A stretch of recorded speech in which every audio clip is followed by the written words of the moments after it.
So I am a huge lover of history, and I first started reading my friend Brian Kilmeade's books. Actually, I started not in the order that they came out in. I started with George Washington's Secret Six because I am a huge George Washington nerd. I think I've read every biography ever put out there about him. I'm like, I got to read this, and it's fascinating. And then I also love Texas history.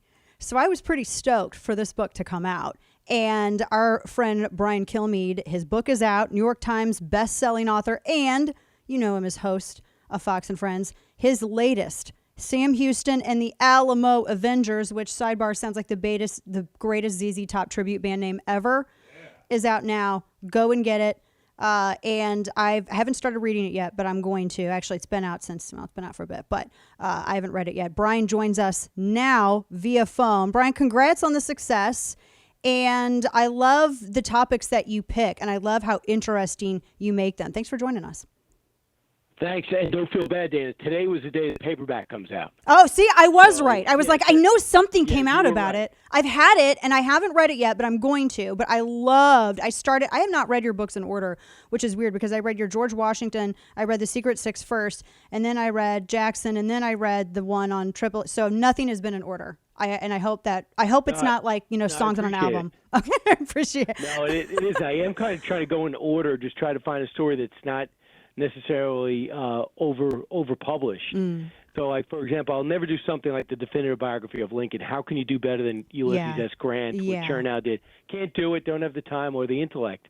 But I just thought if I can just grab these moments, like what happened after the Alamo. You've heard enough about the Alamo. What happened after? Right. And in the paperback, I just tried to do something. I opened up with the War of 1812, bring you to the Texas Revolution, but in the paperback, I put in what Lincoln asked of Sam Houston and what and what Sam Houston said, a month before the Civil War started. Yeah. So we got that interaction and those telegrams back and forth. And I love the starting point for this book. And I also, because there's so much, and I think we also, in a way, and rightfully so, I think that it was such a struggle, just, the founding of the country and also just the fight for Texas freedom. There is a certain level of romanticism, and it is I remember when we first moved to Texas 8 years ago, and one of the first things that we did was go to the Alamo, and it is a religious site, and it is treated as such. Like, don't you even dare so much as cough. It is very respectful, and you really understand the full weight of it. And then you fall in love with it, and you understand why Davy Crockett said, "You may all go to hell, and I will go to Texas." I mean, you fully get it. Yeah. But this is what, and you get into all of this. You talk about, what happened, after you lose these amazing American legends and how everyone was galvanized. And tell us a little bit about, and obviously don't give the book away because we want people to get it, but tell us a little bit about how this differs so much from any kind of approach. I know it makes it more accessible than I think other books. And I love that about your series that you have, but tell us what makes it stand apart. Well, number one, it's got to be accurate. And I did the best I could to make sure everybody that's respected in Texas, these historians, and there's such pride. You nailed it. There's such pride in Texas, separate from American pride. But I realized this was an American story. And I thought, I'm not going to do a story just for Texas that they know so well. But what if I let the other 49 states know it's part of their history? Because it was Americans that went down to a vacant area called Texas. Technically, Mexico had it. Mm-hmm. Spain held it, and it was exchanged for Florida. But Jefferson, Jackson, James Madison all thought this came with the Louisiana Purchase. So anybody who debated, Texas was stolen from Mexico, not really, not at all. In fact, they were willing to hold up their end of the deal that they would basically have autonomy within this Mexican state, which was once a Spanish colony, if they just held up to the rules. So then in comes Santa Anna, who says, I'm the general, I'm the leader, what I says goes. If not, I will kill you. And he's wiping out town after town.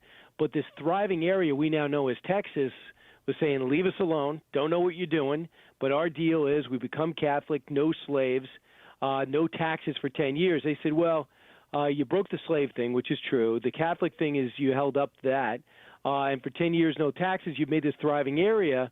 We want them now, and we're going to take your rights away. There's no more mayors that you elect, no more due process.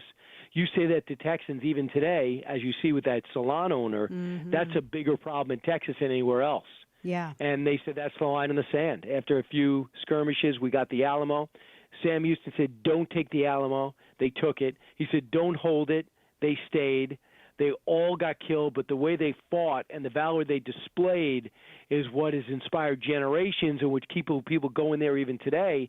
Well, every time I go, I went there for Fox Nation, What Made America Great, and I could not believe how packed it is. I've been down there about 7 times. Every time I'm there, the line's out the door. Mm-hmm. And the passions, it's like, in a time in which people are running from our history, they still run to the Alamo, and the big controversy is reclaiming the footprint. With George P. Bush, that's one of his big things going to define him. Yeah, no, I agree with that, and it is, and I know you also get into Sam Houston, who you describe as a maverick, and I actually did not know this about. Because it's not really so much focused on historically. I mean, he kind of was. I mean, he's maybe a little controversial in his day. Tell me about that. Drank too much. He was governor of Tennessee. Married for a few weeks. We don't know exactly what happened, but it was such a scandal. He basically had to resign from office. They all drank too much back then. It was amazing how much these guys were drinking. But as a kid, he was lazy.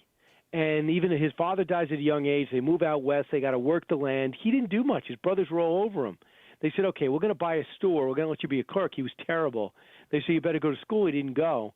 He would read books on his own. He finally was hassled so much, this big, good-looking guy not without much direction, wasn't understood at home. He went and lived with the Cherokee Indians.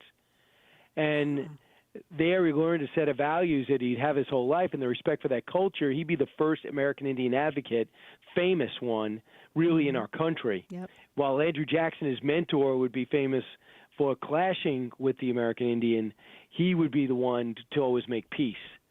And then finally he realized, I got to get myself together. He ends up joining the military, becoming an officer, showed great leadership.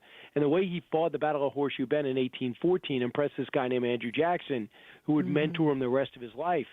Like Jackson, he lost his father young, really didn't, for different reasons, didn't have much of a family. They kind of leaned on each other. And once you show loyalty and fearlessness on the battlefield, Jackson's your friend for life. Wow. And when I was doing Jackson, I kept seeing Sam Houston all over the story. Davy Crockett too, but Davy Crockett and Jackson had a fallout. And that's why he said, Jackson mounted a political attack against Crockett. He lost a seat. And he said, if I lose, I'm going over Texas. And you go to hell, I'll go to Texas. And that's how he ended up where he ended up. But Houston was a guy who was in process. The thing I think people are telling me is I kind of like this guy more than ever when I saw his flaws. And you saw how he grew. Then he met, after he gets wounded again, because he leads the charge as a commander, leading the charge, shot off his horse twice in the Battle of San Jacinto. And he's bleeding out, and he gets brought to Louisiana to heal, and that's where he met his future wife, who basically was very religious, got him to stop drinking. He had 9 kids late in life, and ends up being this great family man, wonderful leader. But you like Sam Houston more in his 40s and 50s than you do in his 20s. Yeah. So that's why I think people can relate to the story. He's a late bloomer. I like to think so. I mean, people loved him, but he kept getting himself getting in his own way. We know some great people like that. Yes, we do. We do. I love that, though, because you see that those traits and those qualities, because you see, I mean, my gosh, you can look at Washington, D.C. and identify that in people, but I don't know, there's something reassuring, particularly during a time of a pandemic, to realize that those characters and those personality qualities and those flaws even have been something that have existed in us, and sometimes they've helped us get to where we are as a free nation, which is kind of interesting to think about. Well, I love what you do, and I love how you approach history. And you make it fascinating, and my kids like your books too, which is kind of crazy because my oldest son he's not a big history buff. So I really appreciate that. But I just love how you approach it, and I love how you write, and I love the momentum with which you write, because you really get involved in the story, and before you know it, the book's done. And then you're like, okay, well, when's your next one, Brian? Thanks. So I love the books. I hope you're staying safe up there in New York, and whenever you want to come to Texas, America, we got brisket here for you. We got some brewski here for you. You just say the word, my friend. And Dana, I was going to, until we do this, we have no more tours for now anyway. Yeah. So I'm doing actually a virtual tour tonight at 8 on Zoom go to briankilmeade.com/events. You can go on. We're going to Zoom it. KRMG out in Tulsa is sponsoring it. Yeah, affiliate. So with Magic Books out there. So we'll see. I have no idea how it's going to go. I've never done anything like that. I think people will enjoy no it. one's traveling these days. I know. Everybody's traveling virtually. So people can hang out with Brian tonight at 8 o'clock, briankilmeade.com. Brian, as always, such a pleasure. It's good to have you and good to talk with you. Thanks. Great. I'm your biggest fan, Dana. Thanks so much. Thank you.